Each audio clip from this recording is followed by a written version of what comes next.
तो सप्तम भाव में हम विभिन्न ग्रहों के कंजक्शन के बारे में चर्चा कर रहे हैं और कोई भी कंजक्शन जब आपके सप्तम भाव में है तो आपका जो जीवन साथी होगा वो वास्तव में कैसा होगा, मैरिज होने के बाद जो कंजक्शन है उसका प्रभाव आपकी लाइफ पर कैसा पड़ेगा, ओवरऑल आपका मैरिज के बाद लाइफ कैसा चलेगा या फिर पार्टनर के साथ आपकी अंडरस्टैंडिंग कैसी रहेगी।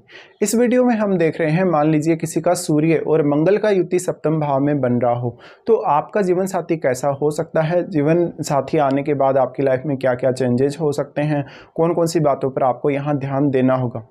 सूर्य और मंगल दोनों ही अत्यंत फायरी प्लैनेट हैं। ऐसे में ये ग्रह अगर दोनों ही सप्तम भाव में बैठ जाते हैं तो मैरिज होने के बाद आपकी लाइफ में काफ़ी सारे चेंजेस हो सकते हैं, जो स्पेशली आपके कैरियर को लेके होंगे, आपके नेम फेम को लेके होंगे। अगर आप कोई भी बिजनेस कर रहे हैं, कोई भी पब्लिक डीलिंग से रिलेटेड काम कर रहे हैं तो उसमें भी होंगे यहाँ। लेकिन दोनों ही फायरी होने की वजह से आपका रिश्ता ऑलमोस्ट डिस्टर्ब सा रहेगा।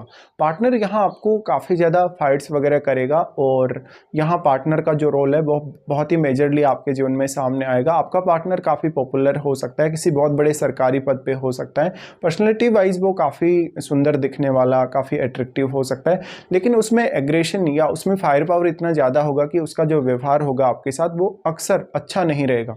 तो यहाँ पे कभी कभी सेपरेशन जैसे चांसेस बन सकते हैं। अगर आपका सप्तमेश अच्छी स्थिति में नहीं हो तो इवन यहाँ डिवोर्स जैसी संभावनाएं भी बन सकती हैं।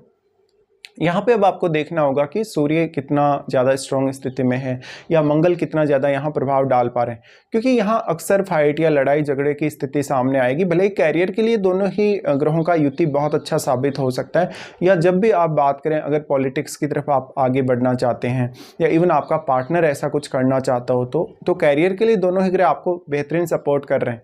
लेकिन जब बात आती है आपसे रिलेशनशिप की, रिश्ते की या एक दूसरे को सहयोग करने की, तो वहाँ आपका जो पार्टनर रहेगा वो हमेशा अपर हैंड पे रहेगा। पार्टनर जो होगा वो इतना ज़्यादा सक्षम हो सकता है कि वो आपकी लाइफ को काफ़ी डोमिनेट करेगा। अब यहाँ पे आपको देखना होगा कि सूर्य और यहाँ मंगल आपके चार्ट में कौन कौन से भावों को रिप्रेजेंट कर रहे हैं और यहाँ वो कौन से साइन में हैं। देखिए, सूर्य और मंगल दोनों ही वैसे अगर देखा जाए आपस में मित्र ग्रह हैं और वो आपके चार्ट में अब जिन जिन भावों को रिप्रेजेंट कर रहे हैं उन भावों पर आप ज़्यादा ध्यान देंगे मैरिज होने के पश्चात, और आपका पार्टनर भी उन भावों से संबंधित कार्यों के लिए आपके लिए विशेष सहयोग लाएगा। लेकिन उनका नेचर अच्छा नहीं होने की वजह से या उनका व्यवहार अच्छा नहीं होने की वजह से आपको अक्सर अपने घरेलू जीवन में काफ़ी दिक्कतों का सामना करना पड़ेगा। अक्सर ऐसे जो लोग होते हैं बहुत ही बड़े किसी पद पे होते हैं, इनके पास बहुत ज़्यादा अधिकार या शक्तियाँ हो सकती हैं, तो वो वैसा ही रौद्र रूप आपको अपने घर परिवार में भी दिखाएंगे। ऐसे में जो आपका जीवन साथी है हो सकता है वो आपके फादर का बहुत फेवरेट हो या वो अपने फादर का बहुत ज़्यादा फेवरेट हो सकता है। अब दोनों ही ग्रहों का जो प्रभाव है डायरेक्टली आपके लगन पर है, तो दोनों ही ग्रह आपके लगन के साथ भी अपनी एनर्जी को एक्सचेंज कर रहे हैं, इसलिए आपके लगन में बैठा हुआ जो ग्रह होगा इन दोनों ही ग्रहों से काफ़ी स्ट्रांगली प्रभावित होगा। अगर मान लो आपके लगन में बैठा हुआ ग्रह इन दोनों का ही मित्र ग्रह है तो ये ग्रहों का जो प्रभाव है वो आपकी पर्सनैलिटी पर आपको काफ़ी स्ट्रांगली नजर आएगा।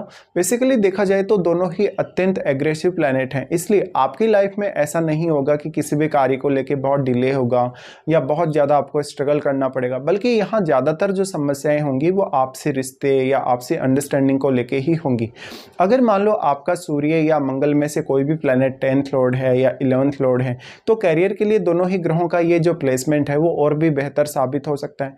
या इनमें से मान लो आपका कोई 3rd हाउस का लॉर्ड है या हो सकता है कोई 5th हाउस का लॉर्ड हो आपके चार्ट में, तो आपके लिए फिर भी दोनों की प्लेसमेंट काफ़ी अच्छी साबित हो सकती है।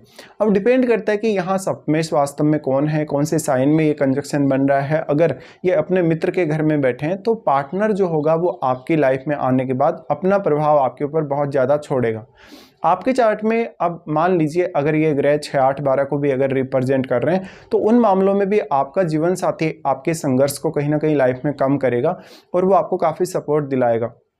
लेकिन जब घरेलू जीवन की बात आती है, आपसे रिलेशनशिप की बात आती है, तो वहाँ पर जो कुछ आप एक्सपेक्ट कर रहे हैं लगभग उसका उल्टा ही होने वाला है। अगर यहाँ पर जुपिटर जैसे प्लैनेट का एस्पेक्ट भी हो इन दोनों ही पर तो वास्तव में थोड़ा आपको फेवर मिल सकता है जुपिटर की वजह से। लेकिन ये दोनों का जो प्लेसमेंट है वास्तव में, इन दोनों का प्लेसमेंट कितना ज़्यादा आपस में क्लोज है, या यहाँ पे जो सप्तमेश है वास्तव में वो कौन है, या इनके साथ कोई अन्य प्लैनेट भी यहाँ स्थित हो सकता है। तो जो साथ वाला इनके प्लैनेट है उन पर भी आपको विचार अवश्य करना होगा।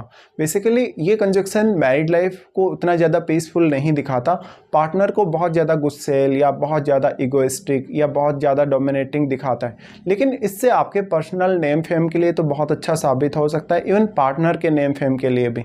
तो आपका पार्टनर कहीं ना कहीं किसी बहुत बड़े सरकारी पद पे हो सकता है, या जहाँ भी वो जिस पद पे भी होगा उसके पास बहुत ज़्यादा पावर रहेगी। तो इस प्रकार से आप अपने पार्टनर को जज कर सकते हैं सूर्य और मंगल के सप्तम में होते हुए।